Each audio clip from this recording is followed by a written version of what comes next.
Naitwa Royce George, DJ anaitumia kanda. Eh. Okay. Bwana, ukiwa kama mmoja kati ya wajumbe wa bodi ya ligi na tumeona leo kikao cha kuchezesha draw kimefanyika na kila mtu ameweza kujua sasa yeye anakutana na nani. Unadhani ni nini ambacho kimefanyika leo vizuri zaidi ambacho hamjawahi kukifanya huko nyuma ukiwa kama mkongo na mwasimu wa mashindano haya? Ambacho labda hakijafanyika siku za nyuma ambacho hakuna kigeni sana kwa leo. Kila kitu nafikiri tumefanya kwa nyuma tulifanya na sasa tumefanya. Lakini hii ligi ya ABT Super Cup 2026 ni kitu gani kikubwa ambacho nyewe kama bodi mmekiongeza na pia mdhamini amekifanya ambacho ni very surprise? Kwa sababu mwaka jana ligi ilikuwa kiingilio ni bure. Kwa hiyo timu ambazo zilipiga simu na waliofika kwenye kikao zilikuwa timu ni nyingi sana.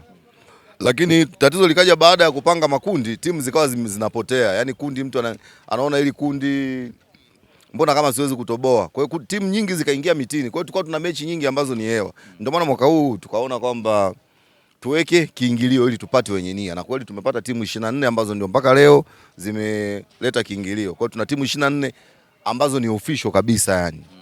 Hatuna timu ambayo kwa sababu mtu mpaka amelipa kiingilio na maana ana nia. Lakini lengo sio kwamba mtu atoe kiingilio ili iwe nini, kwa sababu timu 24 kwa kiingilio cha laki ni kama milioni 2 na laki 4, si ndio? Lakini matumizi yaliyotumika leo ni zaidi ya milioni 5, maandalizi ya leo ya kikao cha leo yametumika zaidi ya milioni 5. Kwa hiyo ile hela ya kiingilio tumeila leo tu, yani yote imeisha. Kwa hiyo lengo la kiingilio sio kwa sababu ya kupata pesa, ni kupata timu zenye nia ya kushiriki hii ligi. Okay, natamani kujua wewe kama wanasema wenyewe nakuita mkongwe, godfather wa mashindano kutokana kwamba upo toka mwanzo, lakini pia wewe hapa Matunda yani ni muda mrefu. Unaionea Chunya wapi kwenye swala la michezo toka ilipotoka, ilipo na tunakoelekea? Kwenye michezo unaionea wapi? Yaani kwenye michezo tunaenda vizuri sana. Nafikiri kuna watu kama wawili tu kama Ambwene, Chunya ingekuwa mbali zaidi kwa sababu Ambwene anafanya makubwa na hatujaanza leo. Mimi nakwambia mwaka 2016 17 nilikuwa mwenyekiti pia wa Ambwene Cup. Hiyo 2000 na huko way back ya watu hawajui. Kipindi hicho Ambwene stationary mpaka leo tuko na ABT. Tumetoka mbali sana. Na ubora wa haya mashindano ya ABT ni kutokana na kile ambacho huwa tunakisimamia. Ni ligi ambayo imenyooka, ina mbambamba, ndio maana watu naona mwamko unakuwa mkubwa. Naam.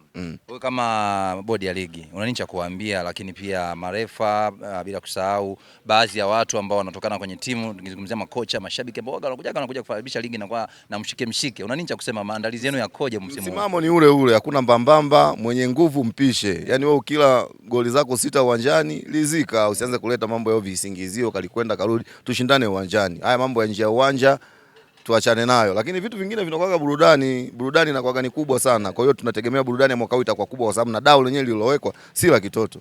Kuna watu wanatumia pweza, kuna watu wanatumia kakakuona, kuna watu wanatumia kasuku kutabiri matokeo. Nimeambia pia na wewe ni mtu mzuri sana kwenye swala la utabiri. Nani anachukua kombe msimu huu? Natabiri timu ambayo itajiandaa vizuri na itasajili vizuri ndio itachukua kombe. Nikutakia kila la heri. Asante sana.